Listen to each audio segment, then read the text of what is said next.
If you desire to walk in alignment with your purpose, to live a life of joy, abundance, and fulfillment, you've come to the right place. This is Sarah Locke, and welcome to Purpose Unlocked. Hello, everyone. Today we are talking about the Enneagram, which, if you know me, it's one of my favorite topics. But I want to talk about the importance of knowing your number and the number of the people in your life. So, for me personally, I am an Enneagram 7. And Paige, correct me if I'm wrong, but you are an Enneagram 9. Yes. And what that means, it's the Enneagram is basically a personality type. But it also talks about what motivates you, what drives you, and also the things that you shy away from. It talks about basically your superpower, and the thing that is your superpower also tends to be your greatest weakness. So for me, as an Enneagram 7, one of my superpowers is the fact that I'm a very positive person. I like new and exciting things that can unfortunately lead to shiny object syndrome where you're always like chasing the next exciting high. I have a tendency to be the person that loves planning trips, and then the trips that I plan are never as perfect as they are in my mind. So then I'm constantly chasing the next thing.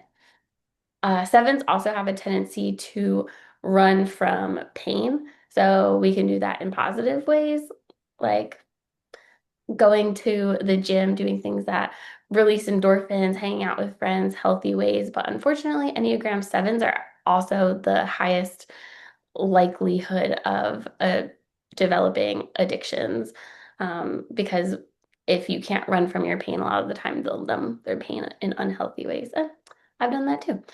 So, I wanted to talk about this because there was just an instance in my life recently where someone did something that they thought would be really comforting, and I love this person to death, but I I have gone through a hard period in my life recently. I talked on our previous episode about the fact that I had a miscarriage a few weeks back, and one of my girlfriends, who is an Enneagram 5, she sent me this really, really, really sad Taylor Swift song, and I listened to it, and then I read the comments. Oh my gosh, and the comments just wrecked me. It was so sad. Like I could not stop crying. And as an Enneagram 7, I'm like, this is the worst. Like I hate this feeling. But people on that side of the Enneagram, particularly like 4s, and if you're a 5, you might have a 4 wing. You're close to a 4, so you'll be influenced in that way sometimes. And 4s are okay with like sitting in their feelings and feeling that melancholy. And melancholy can feel very normal to them. It's not a big deal. And then 7 is like the opposite. Like we want to be happy and excited, like Energizer Bunny all the time. And so I don't like sitting in pain and sadness and those sad feelings. And this song was definitely that. And I was like, and what's funny is she is also familiar with the Enneagram, and she must have forgotten which number I was. If your friend is an Enneagram 7, don't send them sad things. Don't do it. When did you first learn about the Enneagram and what was your reaction? I first heard about it at my previous church in Columbus. They do a lot of work around mental health, so they teach classes about it, about emotional intelligence, and the Enneagram is one emotional intelligence tool. It's one that I think is probably one of the most important emotional intelligence tools. And because of that, I became pretty obsessed with it. And then I wound up teaching that class that they had offered there previously. And they didn't have anyone to teach the Enneagram class. So I watched a bunch of videos and read books about it and became really passionate about it. That's where I started. Do you think personality systems are helpful or limiting? Why? I think that they're extremely helpful. I started learning about personality systems, and because there's so many different ones. You've probably heard of Myers-Briggs. There's another one called the DISC assessment. And a lot of corporate companies will do these exercises with their employees because it's really important to understand your personality and the difference between your personality and the people that you're working with on a daily basis, and understanding, oh, they approach the problem from this angle, and that's so different than how I approach it. And that's why sometimes we don't agree or we butt heads. But if I can play into their strengths and they can leverage my strengths, then we can work together and have this awesome team. So I think that they're incredibly useful because you're able to really lean into your strengths and then understand your differences. How did knowing your Enneagram type change the way you see yourself? I think it can call out the things that you struggle with, which I also think is a really good thing. So an Enneagram 7 goes to an Enneagram type 1 in insecurity. So what that means is you have your Enneagram number, and then you have the number that you go to in inspiration and insecurity. And when I am feeling insecure or upset, a lot of the time I will show characteristics of an Enneagram 1. And the Enneagram 1 is a perfectionist, and they can be very hard on themselves. And I noticed that when I was going through my fertility journey with my son, we weren't getting pregnant, and I was reading all of these things. So what's funny is I go to a 5 in inspiration, and a 5 is very analytical and they research everything to death. So I was like, I'm going to get pregnant, and I'm going to get pregnant by learning everything I can about how to get pregnant. So I was doing all of this research, and I was really inspired to do everything that I could. But I was feeling really insecure about the fact that I wasn't getting pregnant and it wasn't happening. And because that was upsetting me, I was showing characteristics of the Enneagram 1, which they are very hard on themselves. And they're the type that's going to be like, I did everything wrong. It's all my fault. I used too much hairspray or nail polish or perfume, and it has all of these chemicals in it. And that's why I'm not getting pregnant. So that, in that example, I just think it showed, I think that's a good example of where your Enneagram type, it tells you so much about who you are, and then also where how you are reacting to the situation can be very telling. And Paige, you're an Enneagram 9. So the Enneagram 9 tends to be someone who is very go with the flow. They're the Enneagram 9 is essentially allergic to conflict, which Enneagram 1s, so the 9 is right next to the 1 actually, because it's a circle. So the 1 also really doesn't like conflict because they tend, well, most ones don't like conflict because they have that 9 wing. What's funny is the 8, which is also next to the 9, is the complete opposite. Like 8s are going to come at you. So as a 9, you go to a, you go, you go to a 3 in inspiration. So a 3 is someone who is a high achiever. And then in insecurity, you go to, I believe it's a 6. I'm doing this off of the top of my head, and I haven't done this in a little bit. So All right, so then a what's 6 a is six? someone who is like, 6 is the loyalist, but they're also like, the bad part of the 6 is the doom and gloom, like everything's gonna go wrong. And Okay, I it's see you really funny because laughing. it's been a while since I've like thought about my Enneagram and everything. And I feel like every time I go back to it or like think about it, it's like you learn or take something new away. And so yeah, that's really funny. I So can how see has learning your Enneagram type, I'll ask you the same question. How has learning about your Enneagram type helped you? it. Okay. So, okay.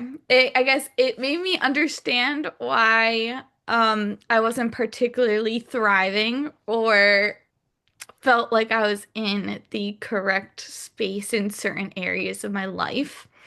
We are still working through that, but yeah, it helped me understand like why I was so unhappy like in that situation. One of the things that I appreciate the most about your Enneagram type is that go with the flow attitude. So I have to admit, you are probably my favorite person to travel with because I get super excited and get to plan everything. And you're like, yeah, that sounds like a great idea. I'm along for the ride. So I think that our Enneagram types make for perfect travel companions. Okay, yeah, I can see that. No, we work well together. Yeah. I really like Enneagram 9. Is there a particular Enneagram type that you have difficulty getting along with? We both know which one it is. You know what's funny is we, I think a lot of us tend to have, so we have our Enneagram type and then we have the type that seems like almost the polar opposite of us. So for you, it's an 8 because you're very conflict avoidant and the 8 is very like pro conflict in your face. And the 9 will shut down if you come at them like that. They're just gonna be like, nope. And then for me, I think the type that I have trouble getting along with is the 6. And I think learning about the Enneagram has helped me with this immensely because the 6 is like doom and gloom, like worst case scenario thinkers. Now we need the 6 because we, in the Enneagram community, we joke that the 6s are who keep us alive because they are always thinking about the worst case scenario. They're going to make sure that they are very prepared. They're very prepared people. They also will like poke a hole in all of the plans to make sure, did you plan for this? Did you plan for that? They want to know all the plans and all the details to make sure that things are going to go as planned, right? And the 7 is the optimist. So they're like, oh no, this is going to be great. We're going to do it this way. Great idea. Let's go. So I think we need opposites to work together. We need opposites because when they do work together, things, when they can work together appropriately, things go much better because you need those different inputs. But I think that it can be difficult to work with people that are so different from you. Okay, that's interesting. Because I was gonna say 6 for me. Really? But you go to an Enneagram 6 when you are feeling insecure or uninspired. So is that because you feel like that can also bring out the worst in you in terms of worst case scenario thinking? Correct. Because I try, because that's where I go when I'm at my worst. Or, Mhm. like that's not when I'm thriving. That's what I struggle to like get out of. So I need that out of my life because I already have that. I can already go to that and get there by myself. I don't need you just keeping me in that space when I don't want to be in that space and I'm trying to be in my thriving space. Yeah. So then you call your favorite Enneagram 7 to pull you out of it. Yes. So my husband is actually an Enneagram 1. So that's where I go when I'm feeling stressed out. But what's interesting about the 1 is when they are feeling inspired, they go to the 7. So when he is feeling positive and inspired and excited, he will have more traits of the 7, which is being optimistic and looking forward to the future. This is an interesting question. Do you think God designed personality with purpose? I mean, I think God probably did everything on purpose. That would be my assumption. But I think that this is kind of another tool in the tool belt.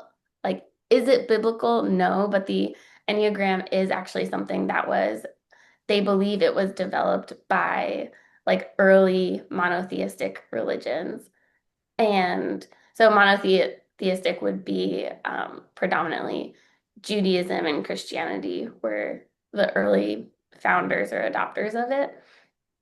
And then because of the numbers and the shape of the Enneagram, the Catholic Church decided to squash it and say that it was pagan or what have you. So that's where it lost a lot of its popularity. So it kind of disappeared for a while, and then it made a comeback more recently because it is an incredibly useful tool. Do you think modern society rewards certain types more than others? 1,000,000%. Enneagram threes are incredibly successful in the United States because Enneagram threes are what we call the achiever, and they are in go mode. They will often have a hard time identifying their own feelings because they want to be for everybody else what they feel they're expected to be. So they will often wear a lot of different hats or masks to make sure that they're putting on what they feel is their best show. They tend to be very charming. They they're entertaining. So you'll often see them be the center of attention. They really like attention in that way. And because of that, they perform really well. They generally, if you have a three on their team, they are probably going to bust their butt to be the best. But they want to be recognized for that. They want to make sure that you know that and that the attention is on them. So Enneagram 3 is definitely highly rewarded in American culture. I would also say eights are rewarded. Men that are eights that are high in corporate are rewarded because an eight is going to be someone who is argumentative and wants to prove their point. So that personality type tends to be very rewarded, especially in corporate America. I would say, unfortunately, the Enneagram 9 is probably, I don't want to say the opposite of that because an Enneagram 9 who is very inspired can be rewarded. So a lot of people think that Barack Obama is a very healthy 9. So he lives in a space of inspiration. So even though he's a 9 and he's very easygoing, he goes to a 3 in inspiration, which he wants to be the achiever. So I I was think gonna say that, like when I looked up my Enneagram and they give you cultural references on, top public figures with that Enneagram, there's actually a lot of presidents, that were nines. which makes sense because they nines have the ability oftentimes to like read the room. They are also very good at understanding people. So even though they're very conflict avoidant, they don't want to be in conflict. They tend to be the person that other people will come to when they are in conflict. And so people will come to you and tell you all of their problems, and you'll hear their side, and that person will walk away thinking like, "Oh, this Enneagram 9 totally agrees with me." Because that's how Enneagram 9s will make you feel. So they tend to be very good at being that liaison. And then there's different industries where being a certain number would be more advantageous. So, for example, in the creative industry, be it music or acting, you tend to get a lot of Enneagram 4s because Enneagram 4s, they're very emotional people. And they're, like I said, they're very creative and they almost feel that expressing themselves through music or poetry or art in some way is almost a better representation of all of their complex emotions that they're feeling than just simple language and how the rest of us express ourselves. So people think that Taylor Swift might be an Enneagram 4 because she's very expressive and creative. But she also, so the 4 is right next to the 3. So she also has a very strong 3 wing where she wants the attention. She's a very high achiever. She has very good business sense. So I think that any Enneagram number can be successful as long as they're leveraging their strengths. But yes, I would say the 3 is probably the most commonly rewarded in our culture. How has knowing your type helped you love others better? I think when you understand people better, you're able to love them better. So, for example, there is an Enneagram 6 in my life who is definitely doom and gloom, worst case scenario thinker. And once I realized that this is actually part of their personality type, this is how they think, and I have to be mindful of that, it does definitely help me love people better because it helps me understand them better. What is the danger of over-identifying with your type? I think some people who over-identify with their type will use it as an excuse for poor behavior. So an Enneagram 7, for example, might be like, oh yeah, well, woo, I'm just gonna YOLO, like, because I'm a 7, that's just who I am. Like, so I think that you can use it as an excuse to be the unhealthy version of that number. So if you were a 6 and you were always depressed and you're like, oh, well, it's because I'm a 6. Or if you're a 5 and you're extremely introverted and you use that as an excuse to never leave your house. If you're a 4 and you're very creative and expressive, but you're also very emotional and you just use it as this excuse to be an emotional hot mess. Or if you're a 3 and you're an achiever and you use that as an excuse to trample all over other people. Like those are just, I'm just giving examples of how you could use it at your worst. So I'd say don't over identify in an attempt to make excuses for yourself. What is one action step listeners can take away today? Well, I will have you link the Enneagram quiz that I generally use down below. It is what I use because it's a free tool. So I would say definitely take the Enneagram quiz, comment and let us know your type because I think that that's fun and exciting. Tell us what you learned about yourself and those around you. I think one of the things that sometimes they say in the Enneagram community is that you're not supposed to type other people, but I think that doing that can be incredibly useful.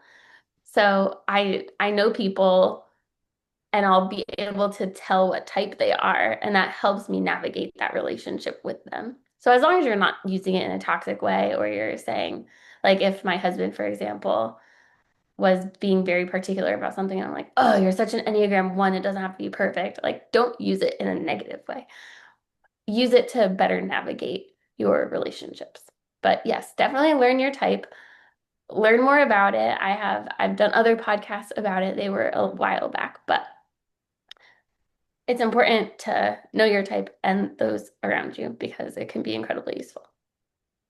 If you found this episode useful, please share it with those that you love. We're excited to have you learn more about your Enneagram type and share that information with us. We'd love to hear your progress. And until next time, count your blessings, love yourself, and stay fabulous.